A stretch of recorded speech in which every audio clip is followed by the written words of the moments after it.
Hey guys, welcome to TFL Truck. What an exciting day, because we are transforming the look and performance of our Jeep Gladiator Rubicon with our partners at Mopar and Johnson's Auto Plaza.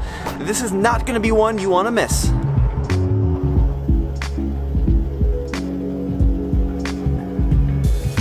The Rubicon Gladiator is obviously so capable out of the box, but we're gonna make this one way cooler and way more functional with a whole bunch of mods. We're turning this into an African-style overland rig. So we're talking snorkel, the front winch and bumper, a 2-inch lift kit, these big 35-inch BFG tires, and of course a really cool set of wheels, but not a set you're probably expecting. Alright, so this is what all of the modifications look like, and we had to bring along another truck to haul all these components to Johnson's Auto Plaza. But in here we've got our Mopar suspension lift, we've got a set of wheels and tires, we've got our decked system, which is a storage rack system for the back of the Jeep. This is a really cool setup. I'm so excited to show you how this all comes together, because the great news about this is you can really modify and personalize your Jeep, but with the Mopar stuff, it's all covered under your warranty, so you're not voiding anything by modifying your Wrangler or Gladiator in this way.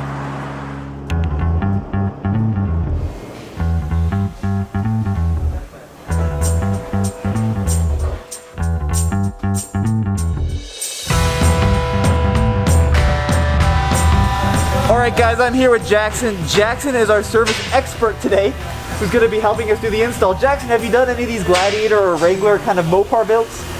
I've actually done about 5 or 6 of these already. Oh wow. Yeah. So what's kind of the most difficult part you think going to be? Is it going to be the suspension, the air intake, the raised snorkel? The bumper's the heaviest thing. Is it really? Yeah. Of this big pile of parts, what do you want to start with? What do you want to dive into first? Let's get the lift on this thing. Let's do it. Let's raise it up.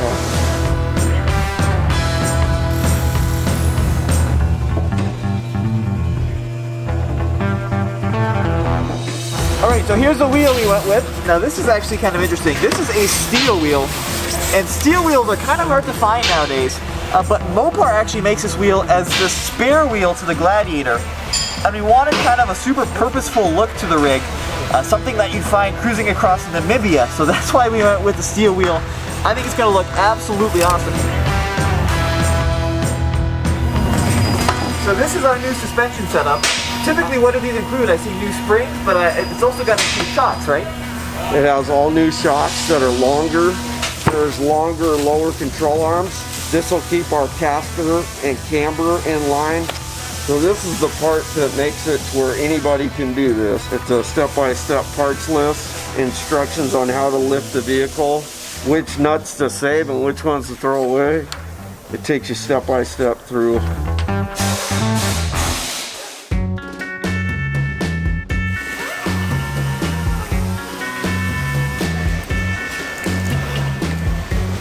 So with the truck on the lift and the wheels and tires off, you can get a really good look at what makes the Gladiator tick. So solid rear axle with coil springs. This is not a leaf-sprung truck.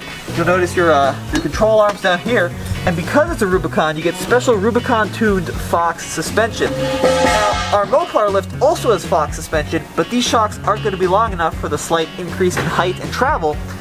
They're brand new. I'm sad that they're already leaving the rig.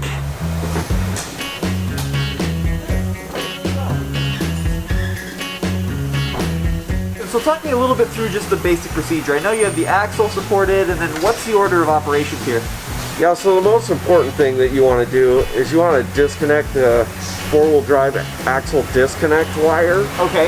And then you want to start with disconnecting your brake lines off of their hard mounts. They don't have to come all the way off.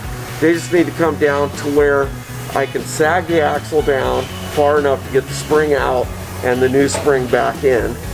And that's basically why I have it supported like I do, so I can go up and down with it. Awesome. And then is there a new kind of control arm in the front as well, or is that just in the rear, you know? No, it's the front lower control arm, and that keeps the angle of the drive shaft propped correctly and keeps our geometry for the alignment in line to where it drives really well.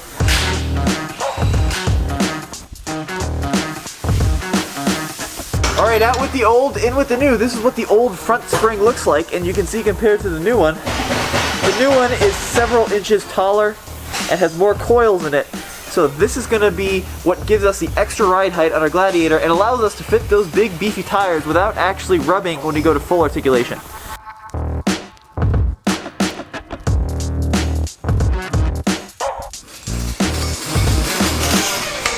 These are the original wheels and tires off of our Gladiator Rubicon. They're 17 inches, and the tire is about a 33 inch in a total diameter. Now here, take a look, here are the new ones. These are 35 by 12.5 R17 BFG KM3s. We went with the KM3 because quite honestly I've had a lot of great luck with them. Nice beefy lugs, they do great in all sorts of situations. I think it's going to really transform the way this vehicle performs. Alright, so what we're going to do is reuse the old TPMS sensors out of our current wheels, but with new valve stems on the new wheels. So let's learn how we take out the old TPMS, and it's actually a pretty cool process. On this one, well, the way that I do it, technically you're supposed to take the whole entire tire off, but with the tire buster shovel right there, you can actually just take the front bead of the tire off the wheel, and then there's a T10 Torx bit that I use with an air ratchet just to go ahead and take off the sensor, because there's only one screw that holds it into the back of the valve stem. Nice.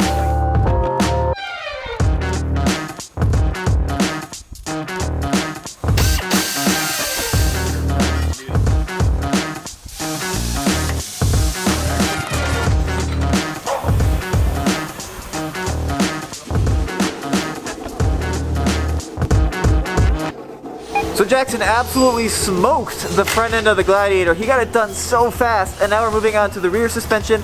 In the kit here, we have these nice little box shocks, and here is what they look like. And the cool thing is the actual diameter is a little beefier than the ones that we pulled off the rig. So even though the Rubicons did come from the factory with box shocks, this is still an upgrade over what was already on the truck. So it's cool to see that this kit includes some nice shiny new hardware as well.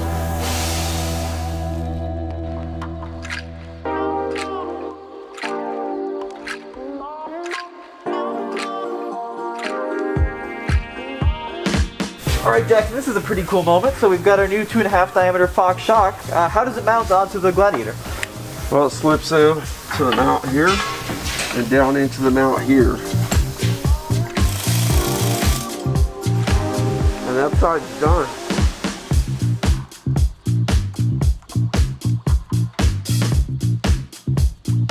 So when you see them all mounted up like this, you can really see the difference in size. These stock Fox shocks are 2 inches in diameter, whereas our upgraded ones here are 2.5. And certainly, they definitely look a little bit more beefy. Plus you can see Jeep performance parts across the top. Now from the factory, our Gladiator has this plastic bumper.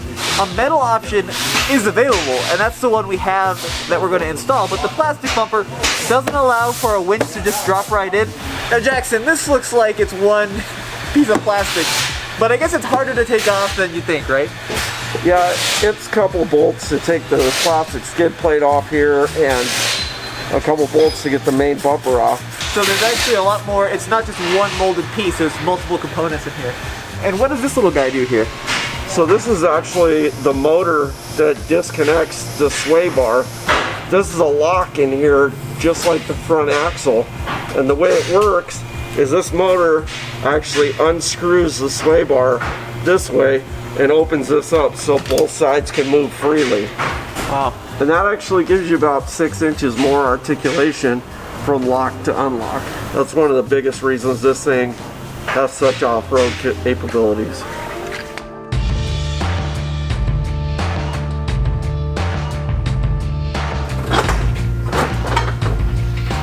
Wow. There it is, guys.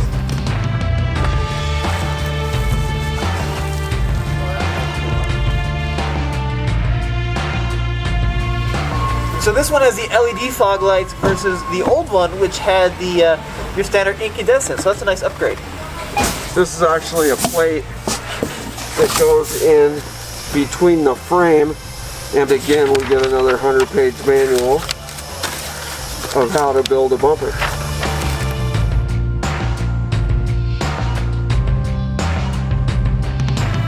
Our friends at Warren sent us this winch, and I don't actually know what winch they sent us. So let's see what we got.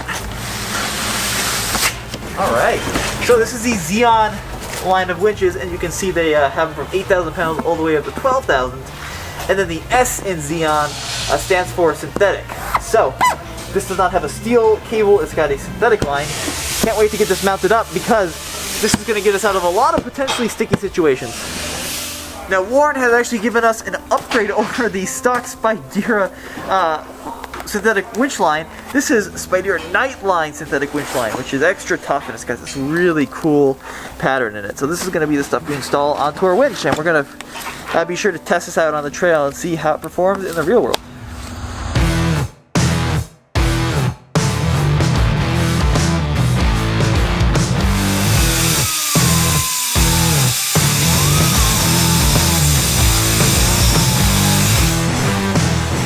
To see how the winch mounts onto our Gladiator here. There's this little cradle that it actually bolts to, and then the bumper is just going to slide on top of it, it looks like. Here is a challenge.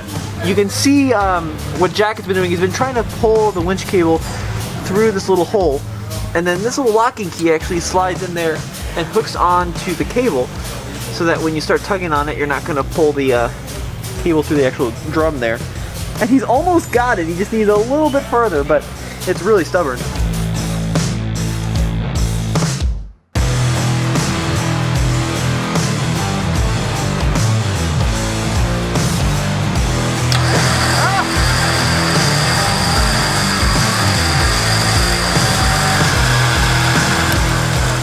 Alright, check it out. Jack just finished up the front end of the Jeep and looks great, but you mentioned that the skid plate now has to be modified. Yeah, we're going to have to cut this little lip off of this skid plate to where it holds the bumper right here. Oh, wild. So that way it'll bolt up. You see the gap right there. I'm going to get rid of that.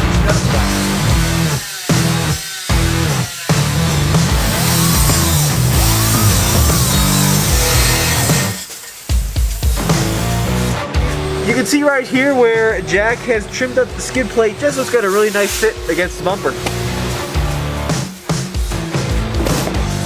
So we've got these really cool lights for the front of the Jeep, and naturally you need something to power the lights. Now typically you'd have to like run a switch into the cab and drill a hole and whatever.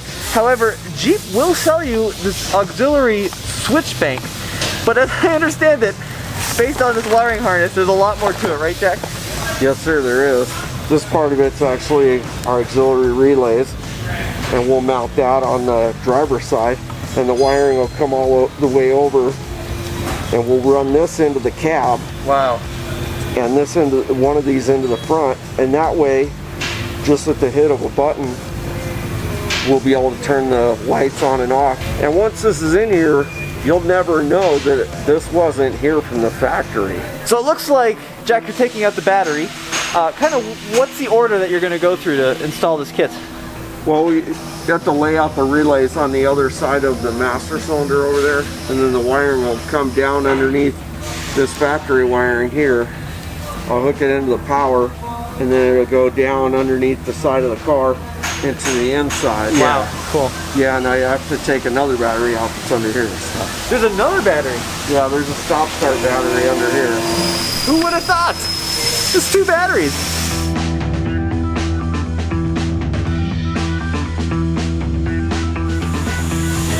Alrighty, well, that was a long day here at Johnson's Auto Plaza, and there's still a lot more to do. We got to finish the wiring, wire up the lights, install the snorkel, install the bed rack system, button it all back together, and then put on the wheels and tires. But we are getting there.